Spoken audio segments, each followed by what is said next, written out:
கட்டையாக இருப்பது ஒரு குணம், சிவப்பாக இருப்பது குணம், கோபமாக உள்ளது ஒரு குணம், இரக்கமாக உள்ளது ஒரு குணம். இப்படி இருந்ததுன்னா குணப்பேர்னு வச்சுக்கலாம். இழுக்கல் உடையூழி ஊற்றுக்கோளற்றே ஒழுக்கம் உடையர்வாய் சொல். ஒழுக்கம் உடையவனுடைய வாய் சொல் இருக்குதே, ஒழுக்கமாக இருக்கவனுடைய வாயிலிருந்து வரக்கூடிய சொல்லு தான் நமக்கு துன்பம் வருகிற போது ஒரு ஊற்றுக்குள் போல் உள்ளது, இருக்கும், உதவி பண்ணணும் அப்படின்னு அர்த்தம். இழுக்கல் உடையூழி ஊற்றுக்குள் அற்றை. நமக்கு துன்பம் வருகிற போது அல்லது வாழ்க்கையில் வடுக்குகிற போது ஊன்றுகோலாக நிற்பது எது என்றால் ஒழுக்கம் உடையர் வாய்ச்சொல். நல்லோருடைய அறிவுரை தான் நமக்கு துன்பம் வருகிற போது ஊன்றுகோலாக நிற்கும். இந்த அடிக்கோடிட்ட சொல்லுக்கு எங்கள் ஊற்றுக்கோள் என்கிற இந்த அடிக்கோடு விட்டுருக்குறாங்க, நல்லா தெளிவாக இருக்கணும். அந்த சொல்லுக்கு இணையான ஆங்கில பதத்தினை தேர்கன்னு போட்டிருக்காங்க. an assistant, supporter, friends, staff. an assistant உதவியாளர். உதவியாளர் வந்து நமக்கு உதவி செய்கிறவர். சப்போர்ட்டர் அப்படிங்கிற நமக்கு துணையாக நிற்கிறவர். ஃப்ரெண்ட்ஸ் அப்படின்னா நம்மளோடு நட்புறவோடும் பழகிறவர். நல்லதுக்கும் பழகலாம், கெடுதலுக்கும் பழகலாம். சப்போர்ட்டர் அப்படின்னா நம்ம செய்யக்கூடிய நல்லதுக்கு மட்டும் சப்போர்ட் பண்ணுறவங்க, ஆதரவு கொடுக்குறவங்க. அண்ட் அசிஸ்டண்ட் அப்படின்னா நமக்கு உதவியாளர், நம்ம சொல்கிறத கேட்பார், அவ்வளோதான். நமக்கு அறிவுரையெல்லாம் சொல்ல மாட்டார். அப்போ மிச்சம் என்ன இருக்குது?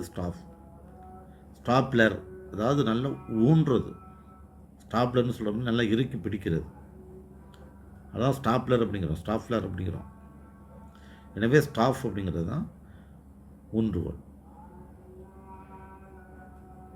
அடுத்து தன்வினை வாக்கியம் அப்படிங்கிறத பார்த்தீங்கன்னா, இப்போ தன்வினை வாக்கியம் அப்படின்னு பார்த்தீங்கன்னாக்கா, இலக்கியா புத்தாடை அணிவித்தாள், இலக்கியா புத்தாடை அணிந்தாள், புத்தாடை இலக்கியவால் அணிவிக்கப்பட்டது, இலக்கியா புத்தாடை அணியாள்.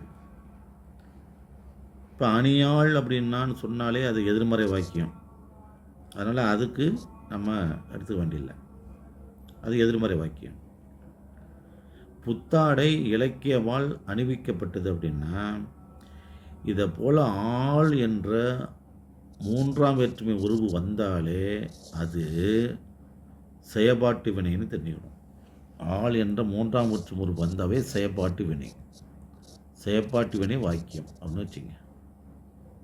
செயற்பாட்டு வினை வாக்கியம் அப்படின்னு வச்சுங்க. இலக்கிய புத்தாடை அணிவித்தாள். அணிவித்தாள் அப்படின்னாக்கா அடுத்தவங்களுக்கு செய்கிறது, அடுத்தவங்களுக்கு செஞ்சால் அது பிறவினை, தானே செஞ்சுக்கிட்டால் அது தன்வினை. அப்போ இலக்கிய புத்தாடை அணிந்தாள் அப்படிங்கிறது தன்வினை, தானே செய்தால் அது தன்வினை. இலக்கிய புத்தாடை அணிவித்தாள் அப்படின்னா பிறருக்கு செய்விக்கிறார், பிறருக்கு செய்கிறார், அப்போ அது பிறவினை. புத்தாடை இலக்கியவால் அணிவிக்கப்பட்டதுன்னா ஆள்னு வந்துட்டாலே செயற்பாட்டு வினை. இலக்கிய புத்தாடை அணியாள் அப்படின்னா அது எதிர்மறை. இதெல்லாம் வாக்கியத்துடைய அமைப்பு தெரிஞ்சுக்கணும். அப்போ இலக்கிய புத்தாடை அணிந்தாள் என்பது தான் தன்வினை வாக்கியம். இதில் ஒரே ஒரு சிறப்பு என்னென்னா, இலக்கியா புத்தாடை அணிந்தாள் இருக்கு இல்லையா, அது தன்வினை வாக்கியம்னு சொல்கிறோம் இல்லையா. இதே இலக்கியா புத்தாடையை அணிந்தாள்னா செய்வினை வாக்கியம். இப்போ இலக்கியா புத்தாடை அணிந்தாள்னா தன்வினை வாக்கியம். ரொம்ப அந்த கூர்மையான வேறுபாடை தெரிஞ்சுக்கணும். இலக்கியா புத்தாடை அணிந்தாள், இலக்கியா எழுவாய், அணிந்தாள் பயனிலை, புத்தாடை செய்யப்படும் பொருள். அவள் தனக்கு தானே செய்து கொடுத்தனால அது தன்வினை வாக்கியம். அதே சமயத்தில் இலக்கியா புத்தாடையை, புத்தாடை என்பது செய்யப்படு பொருள்னு சொன்னோம் இல்லையா, புத்தாடை. அந்த புத்தாடைக்கு இறுதியில் ஐ என்ற இரண்டாம் வேற்றுமுருவு வந்துச்சுன்னா, புத்தாடை அப்படிங்கிற செயப்படுப்புடைய இறுதியில் ஐ என்ற இரண்டாம் வேற்றுமுறுப்பு வந்துச்சுன்னா அது செய்வினை வாக்கியம்ன்றது தெரிஞ்சுக்கணும். அது செய்வினை வாக்கியம். ஆள் என்று மூன்றாம் வேற்றுமுறுப்புனா அது செயற்பாட்டு வினை வாக்கியம். நல்லா புரிஞ்சுக்கணும். இலக்கியா புத்தாடை அணிந்தாள் அப்படிங்கிறது எழுவாய் செய்யப்படு பொருள் பயனிலையாக இருக்குது. இலக்கிய தனக்குத்தானே செய்து கொள்கிறாள். அதே சமயத்தில் புத்தாடை என்ற அந்த செய்யப்படு பொருளுடைய இறுதியில் ஐ வந்திருந்தா, இலக்கியா புத்தாடையை அணிந்தாலும் இருந்தால் அது தன்வினை வாக்கியம் இல்லை, அது செய்வினை வாக்கியம் அப்படிங்கிறது தெரிஞ்சுக்கணும். அதுக்கடுத்து திருவிக்க இயற்றிய பொதுமை வேற்றல் என்ற நூலுடைய உள்ள பாக்கள் 430 அப்படிங்கிறது நம்ம அதை படிக்கிறது தான் படிக்கணும். இப்போ தழி இலக்கணம் குறிப்பை தருக அப்படின்னு கேட்குறாங்க. ஈ அளவெடுத்தா சொல்லி செல்லப்படை. ஒரு வார்த்தையினுடைய இறுதியில் ஈ அளவெடுத்தா சொல்லி செல்லப்படை, ஊ அளவெடுத்தா இன்னி செல்லப்படை. ஆனால் அந்த சீர் 3 ஆசையாக இருக்கணும். ஊ அளவெடுக்கணும், ஆனால் 3 ஆசையாக இருக்கணும். உண்பாதுவும் கொடுப்பதுவும் அப்படின்னு 3 ஆசையாக இருக்கணும். 3 ஆசை இருந்து ஊ வந்தால் அது இன்னி செல்லப்படை. 2 ஆசை ஊ அளவெடுத்தா அது இசைநீர் இலைப்படை. அது இசைநீர் இலைப்படை அல்லது செய்யுளி செல்லப்படைன்னு பேர். இந்த பார்த்திங்களா, இந்த செய்யுளி செல்லப்படை பார்த்திங்களா, செய்யுளி செல்லப்படையிலே ஊ வரும். எங்கே வரும்னா, இப்போ படுவும் அப்படின்னு வருதுன்னு வச்சிங்களேன், இங்கேயும் ஊ அளவெடுக்குது. ஆனால் அங்கே இன்னி செல்லப்படைன்னு சொல்லக்கூடாது. ஊ அளவெடுத்தா இன்னி செல்லப்படை, ஈ அளவெடுத்தா சொல்லி செல்லப்படை, மீதம் உள்ள உயிரெடுத்த அளவெடுத்தா செய்யுளி செல்லப்படை அல்லது இசைநீர் இலைப்படை அப்படின்னு நம்ம படித்து வச்சுருந்தோம்னா, இந்த இடத்துல மட்டும் நீங்கள் கவனிச்சுக்கணும். ஊ அளவெடுத்தா இன்னும் செல்லப்படை, ஆனால் 2 அசையில் ஊ அளவெடுத்து இருந்துச்சுன்னா அது செய்யுளி இலைப்படை அல்லது இசைநீர் இலைப்படை.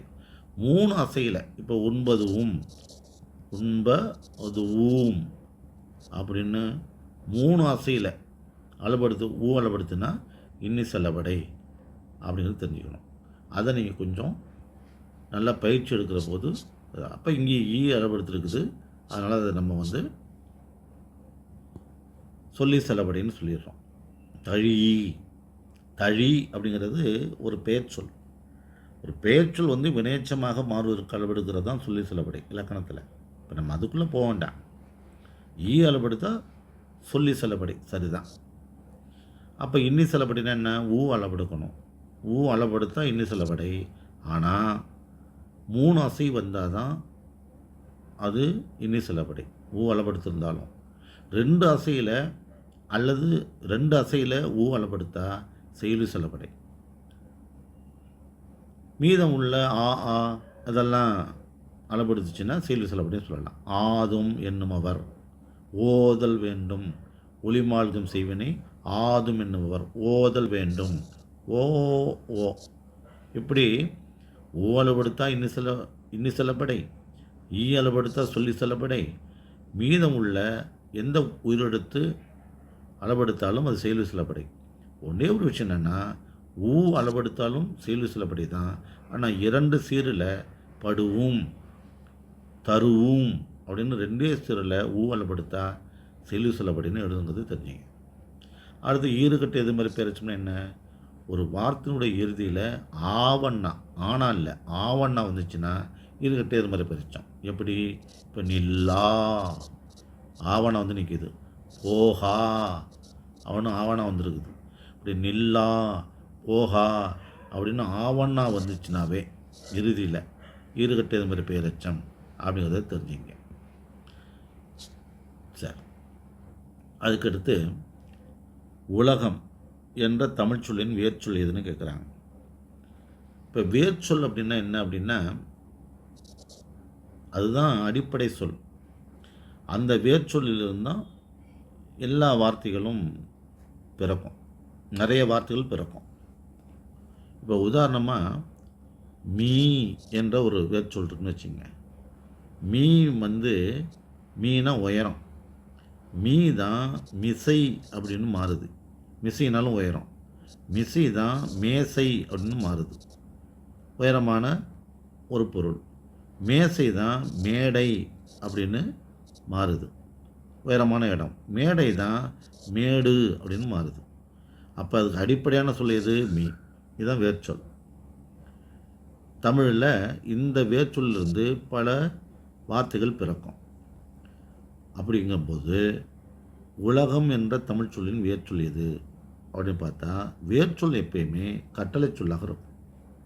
வேர்ச்சொல் எப்போதுமே கட்டளை சொல்லாக இருக்கிறது நீங்கள் தெரிஞ்சுக்கணும். இப்போ அதிலிருந்து நீங்கள் தெரிஞ்சுக்கலாம். இப்போ உலகு இது கட்டளை சொல் இல்லை, அது ஒரு இடப்பெயர். உலகு அதுவும் கட்டளை சொல் இல்லை.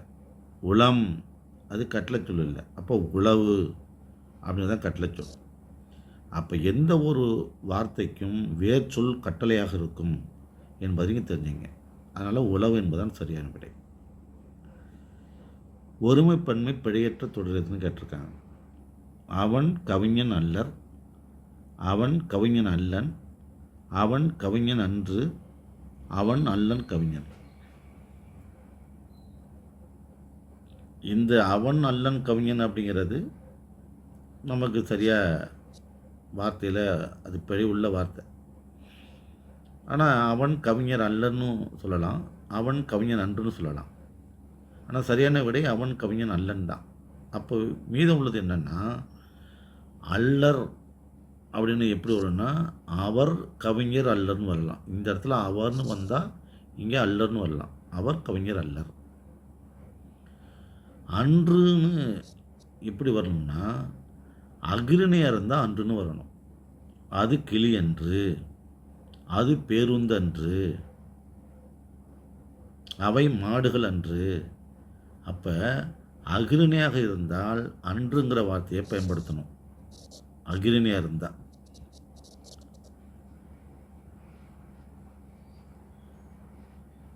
அவை மாடுகள் அன்று. இதே அல்ல என்ற வார்த்தை ஒருமையாக இருந்தால் அல்லங்கணும். அப்போ புரியுதா உங்களுக்கு? அப்போது அகிரிணையாக இருந்தால் அன்றுங்கிற வார்த்தை பயன்படுத்தணும். உயர்திணை எல்லாமே அல்லன்கிற வார்த்தை தான் பயன்படுத்தணும். அன்று அல்ல இது ரெண்டும் அகிரிணைக்கு பயன்படுத்தக்கூடியவை. அல்லன் என்பது தான் உயர்திணைக்கு பயன்படுது. அப்போது அவன் கவிஞன் அல்லன், அவன் மனிதன் அல்லன், அவன் சிறந்தவன் அல்லன், அவன் வீரன் அல்லன் அப்படின்னு உயர்திணையாக இருந்தால் அல்லன்கிற பயன்படுத்தணும். அக்ரிணையாக இருந்தால் அன்று அல்ல அப்படிங்கிறத பயன்படுத்தணும். அதை நீங்கள் புரிஞ்சுங்க. அடுத்து ஞானப்பச்சிலை என போற்றப்படும் மூலிகை. இப்போ துளசி, தூதுவளை, கீழநெல்லி, கற்றாழை இவை எல்லாமே மூலிகை தான். தூதுவளைக்கு தான் ஞானப்பச்சிலைங்கிற ஒரு பேர் உண்டு. ஏன்னா அதோடைய வேர், இலை, தண்டு, பூ எல்லாமே மூலிகையாக பயன்படுவதனால அது ஞானப்பச்சிலைன்னு சொல்கிறாங்க. இப்போ துளசிங்கிறது நிறைய பேர் என்ன நினைப்பாங்கன்னா, ஞானத்தை கொண்டது தானே துளசி, துளசி மாடங்கிறாங்க. துளசி செடி வச்சோம்னா வீடு நல்லா இருக்குன்னு சொல்கிறாங்க. இப்போ ஞானத்தை தரக்கூடிய பச்சிலை துளசி தானே இருக்கும் அப்படின்னு நினைக்க விடாது. துளசிக்கு இன்னொரு பேர் என்னென்னா திருத்துழாய் அப்படின்னு பேர். திருத்துழாய் அப்படிங்கிற பேர் உண்டு. மாதவிங்கிற பேரும் உண்டு துளசிக்கு. ஆழ்வார்களில் ஆண்டாளுக்கு இந்த திருத்துழாய்ங்கிற பேரும் உண்டு. ஆண்டாளுக்கு முதல் பேரே திருத்துழாய் தான். ஏன்னா திருத்துழாயில் செடியிலிருந்து அவள் பிறந்ததுனால திருத்துழாய். ஏன்னா அவருடைய அப்பா திருத்துழாய் செடியிலிருந்து தான் அந்த குழந்தையை கண்டெடுத்திருக்கிறார். அதனால் அவருக்கு இட்ட பேர், ஆண்டாளுக்கிட்ட பேர் திருத்துழாய் அப்படின்னு வச்சார். அது துளசி. கீழாநெல்லி என்பது நமக்கு வேர். மஞ்சக்காமலைக்கு உள்ள மிக முக்கியமான ஒரு பச்சிலை. கற்றாழை என்பது அலைன்ஸ் என்று சொல்லக்கூடிய ஒரு ஆன்டிசெப்டிக் க்ரீம். ஆன்டிசெப்டிக் உள்ள ஒரு மிக சிறந்த ஒரு புண்ணோ, அடிபட்ட புண்ணோ, நிறைய பேர் வந்து குளிர்ச்சிக்கு மட்டும் கற்றாழையை எடுத்துக்கிறாங்க. குளிர்ச்சி வந்து கற்றாழையை எடுத்து சாப்பிடுவாங்க. உடல் ரொம்ப சூடாயிடுச்சு அப்படின்னா கற்றாழையை வந்து நீராகாரத்தில் போட்டு குளிர்ச்சிக்காக உள்ளாகாரமாக சாப்பிடுவாங்க. அது மட்டுமல்ல, கற்றாழை என்பது மிக சிறந்த ஒரு ஆன்டிசெப்டிக் க்ரீம். அதான் அதோடைய பாட்டனி பேரே அல்லாயிண்ட்டுன்னு வரும். அதனால தான் அல்லாயிண்ட்டுங்கிற ஒரு அற்புதமான ஒரு ஆயில்மெண்ட் இருக்குது. அடிபட்ட புண்ணோ, ரத்த கட்டியோ, ரத்தம் ரொம்ப கட்டி போயிருந்துச்சுன்னா உடம்பில், அந்த இடத்துல அந்த அல்லாயிண்ட்டுங்கிற அந்த கற்றாழையிலேருந்து எடுக்கப்பட்ட அந்த ஆயில்மெண்ட்டை தடவை சொல்லுவாங்க. டாக்டர்ஸ் வந்து ப்ரிஸ்கிரைப் பண்ணுவாங்க. அதனால் அந்த கற்றாழை அப்படிங்கிறது அதை பயன்படுது. அதுக்கடுத்து இலக்கண குறிப்பறிதல். இதை பார்த்திங்கன்னா, பின்வரும் இலக்கண குறிப்புக்கு பொருந்திய சொல்லை தேர்ந்தெடுக்க. பொருந்திய சொல், இப்போ வினைத்தொகை அப்படிங்கிற ஒரு இலக்கண குறிப்பு, அதுக்கு பொருத்தமான சொல் எது அப்படின்னு பார்த்தீங்கன்னா எதுன்னு பார்க்கணும். இப்போ செந்நாய் அப்படின்னா எப்போதுமே இந்த பண்புத்தொகை, ஓமைத்தொகை, வேற்றுமைத்தொகை, அன்மொழித்தொகை, வினைத்தொகை, இப்படி எந்த தொகைன்னு வந்தாலே அது 2 வார்த்தையாக இருக்கும். பெயரெச்சம், வினையெச்சம், வினைமுற்று, தொழில் பெயர், இதெல்லாம் ஒரே வார்த்தையாக இருக்கும். தொகைன்னு வந்தாலே அந்த 2 வார்த்தைக்கு இடையில் மறைந்து வந்திருக்குன்னு அர்த்தம். ஏதோ ஒன்று மறைந்து வந்திருக்குது. எனவே வினைத்தொகை அப்படின்னா எல்லாமே 2 வார்த்தைகள் வரணும். ஆனால் 2 வார்த்தைக்கு இடையில் ஏதாவது ஒன்று மறைந்து வந்தால் தான் அதுக்கு தொகை என்று பேர். இப்போ கண்ணோட்டங்கிறது 2 வார்த்தை இல்லை. கண்ணோட்டம் அப்படிங்கிறது என்ன அப்படின்னா அது ஒரு இரக்கம், அன்பு என்கிற ஒரு குணப்பெயரை குறிக்கக்கூடியது. அதனால் கண்ணோட்டம் என்பது அது ஒரு குணப்பெயர். வேற ஒரு வினாவில் கண்ணோட்டத்தை கொடுத்தாங்கன்னா இலக்கண குறிப்பு குணப்பெயர்னு எழுதுங்க. அது குணத்தை குறிக்கிறது. இரக்கம் என்கிற இரக்கம், அன்பு அப்படிங்கிற நிகழ்ச்சி என்கிற ஒன்றை குறிக்கக்கூடியதான் கண்ணோட்டம். சரி, அதை விடுங்க. இப்போ வினைத்தொகை அப்படின்னா நம்ம தெரியும், தொகையினாவே 2 வார்த்தை வரணும். இப்போ செந்நாய், செம்மை நாய், எப்போதுமே 2வது வார்த்தை வந்து பெயர்ச்சொல்லாக இருக்கும். எந்த ஒரு தொகையிலையும் 2வது வார்த்தை ஒரு பெயர்ச்சொல்லாக இருக்கும் அப்படிங்கிறத தெரிஞ்சுக்கணும். அப்போ பாருங்கள், நாய் 2வது வார்த்தை பெயர்ச்சொல், மதி 2வது வார்த்தை பெயர்ச்சொல், கழல்னா கால் 2வது வார்த்தை பெயர்ச்சொல். இதெல்லாம் நம்மளால் கண்ணால் பார்க்கக்கூடிய எல்லாமே பெயர்ச்சொல் தான். அப்போது செந்நாய் அப்படின்னா செம்மை நாய், செம்மைன்னு வந்தாலே பண்புத்தொகை. வெண்மதினா வெண்மை மதி, வெண்ணிலவு, அது பண்புத்தொகை. மதியனுடைய பண்பு வெண்மையாக இருப்பது. கண்ணோட்டங்கிறது குணப்பெயர். மீதம் எனக்கு சூழ்கழல், சூழல்ங்கிறது வினைத்தொகை. ஆனால் வினைத்தொகை கண்டுபிடிப்பதற்கு மிக முக்கியமான ஒன்று நீங்களும் தெரிஞ்சு வச்சுருப்பீங்க. ஒன்று என்னென்னா, தொகையினாவே 2 வார்த்தை வரணும். முதல் வார்த்தையில் பண்பு வந்தால் அது பண்பு தொகைன்னு சொல்லிடுறோம். முதல் வார்த்தை வந்து கட்டளை சொல்லாக வந்துச்சுன்னா அது வினைத்தொகைன்னு சொல்லுங்கள். முதல் வார்த்தை கட்டளை சொல்லாக இருந்து அடுத்த வார்த்தை எப்பயுமே பெயர் சொல்லாக தானே இருக்கணும். இப்போ சூழ் கழல் அப்படின்னா சூழ் அப்படிங்கிறது கட்டளை சொல், கழல் அப்படிங்கிறது பெயர் சொல். 2வது வார்த்தை எப்பயுமே பெயர் சொல்ல தான் சொல்லிட்டேன். முதல் வார்த்தை வந்து பண்பாக இருந்தால் பண்பு தொகை. இது 2க்கும் இடையில் வந்து ஒரு வேற்றுமுறுப்பு வந்துச்சுன்னா வேற்றுமை தொகை. 2க்கு இடையில் ஓமொருவு போல வந்துச்சுன்னா ஓமைத்தொகை. ஆனால் முதல் வார்த்தை கட்டளையாக இருந்து 2வது வார்த்தை பெயர் சொல்லாக இருந்தால் அது வினைத்தொகை. அது தோய் தயிர், தோய் கட்டளை சொல், தயிர் பெயர் சொல். புதை அம்பு, புதை கட்டளை சொல், அம்பு பெயர் சொல். வீழ் அருவி, வீழ் கட்டளை சொல், அருவி பெயர் சொல். தோய் தயிர், தோய் கட்டளை சொல், தயிர் பெயர் சொல். அலைகடல், அலை கட்டளை சொல், கடல் பெயர் சொல். எரிமலை, எரி கட்டளை சொல், மலை பெயர் சொல். இவ்வாறு முதல் வார்த்தை கட்டளையாக இருந்து இரண்டாம் வார்த்தை பெயர் சொல்ல இருந்தால் அது வினைத்தொகை அப்படின்னு கண்டுபிடிச்சிங்க. இது உங்களுக்கு தெரியும். தில்லையாடி வள்ளியம்மை தென்னாப்பிரிக்க நாட்டில் பிறந்தார் அப்படிங்கிறது உங்களுக்கு நல்லா தெரியும். அப்புறம் நம்முடைய நாகப்பட்டினம் மாவட்டத்தில், இப்போ தற்போது மயிலாடுதுறை மாவட்டத்தில் தில்லையாடி என்கிறதுல அவர் வாழ்ந்தார் என்பது உங்களுக்கு தெரியும். அடுத்து, பாவை பாடிய வாயால் கோவை பாடுக என்ற சொல்லை கேட்டு பாடப்பட்ட நூல் எதுன்னு பார்க்குறாங்க. அதாவது மாணிக்க வாசகர் பாடுகிறார், திருவம்பாவை பாடுகிறார், திரு எம்பாவாய். அந்த பாவை என்கிற திரு எம்பாவாய் பாவை பாடிய அதே வாயால் கோவையை பாடுக என்று அவரிடம் கேட்கப்பட்டது. யாரிடம்? மாணிக்க வாசகரிடம். ஆனால் அவர் திருக்கோவையார் பாடுகிறார். பாவை பாடிய வாயால் கோவை பாடுக என்று மாணிக்க வாசகரிடம் கேட்கப்பட்டது. அதனால் அவர் என்ன பண்ணார்? திருவம்பாவையை பாடியவர் திருக்கோவையாரையும் பாடுகிறார்.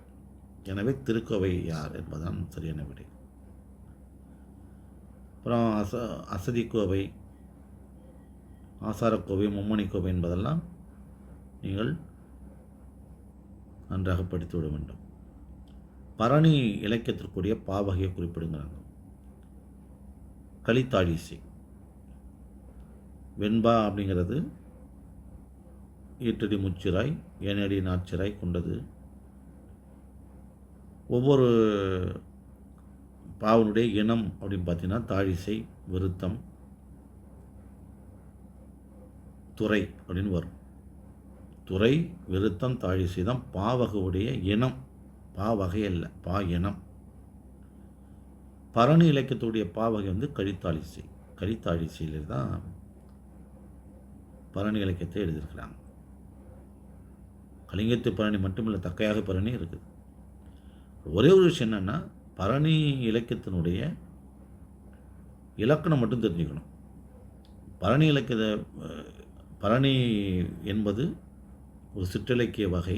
96 வகை சிற்றிலக்கியங்களில் பரணி என்பது ஒன்று. ஆணை 1000 அமரிடை வென்ற மாணவனுக்கு வகுப்பது பரணி என்பதுதான் அவருடைய இலக்கணம். ஒரு போர்க்களத்தில் ஒரு வீரன் 1000 யானைகளை கொன்று அந்த போரினை வென்று வந்தால் அவன் மீது பாடப்படக்கூடிய ஒரு நூலுக்கு தான் பரணி அப்படின்னு பேர். இங்கே ஒன்று நல்லா தெரிஞ்சுக்கணும். மாணவன்கிற வார்த்தையில் இங்கே மாணவன்கிற 2 சுழி நான் போடணும். ஏன்னா ஆணை அப்படின்னு 2 சுழி நான். யானை என்பதான், ஆணை என்பதான் தற்காலத்தில் யானைன்னு மறிவு இருக்குது. அப்பாவை அப்பான்னு சொல்கிறோம் இல்லையா, அம்மாவை எம்மான்னு சொல்கிறோம் இல்லையா, ஆக்கையை யாக்கைன்னு சொல்கிறோம் இல்லையா, அதுபோல் ஆணையை இப்போது யானைங்கிறோம். இலக்கணம் என்ன சொல்லுதோ, ஆணை 1000 அமரிடை வென்ற மாணவனுக்கு வகுப்பது பரணி. அப்போ இந்த இடத்துல மாணவனை 2 சுழி நான் போடணும். அதான் வீரன்னு அர்த்தம். 1000 யானைகளை போர்க்காலத்தில் வென்ற ஒரு வீரனை பாட்டோட திறனாக வைத்து பாடப்பட்ட ஒரு நூல் பரணி என்பதுதான் நம்முடைய இலக்கணம். இவ்வாறு நம்முடைய வினாக்களுடைய தகுதியையும் வினாக்களுடைய தன்மையையும் அலசி ஆராயப் போகின்றோம். இது நீண்ட நெடிய ஒரு வீடியோவாக மாறுவதனால இன்னும் கிட்டத்தட்ட 17 வினாக்கள் தான் நம்ம பார்த்துருக்குறோம். இன்னும் நிறைய வினாக்கள் இருக்கிறது. இது தொடர்ந்து பார்ப்போம். இதை பார்ப்பதற்கு இந்த சேனலை சப்ஸ்கிரைப் பண்ணுங்கள். சப்ஸ்கிரைப் பண்ணி நீங்கள் பார்த்தீங்க அப்படின்னா அடுத்து உள்ள ஒவ்வொரு வினாவையும் நாம் அலசி பார்க்குற போது அது உங்களிடம் நேரடியாக வந்து சேரும் என்பதில் எந்த மாற்றமில்லை.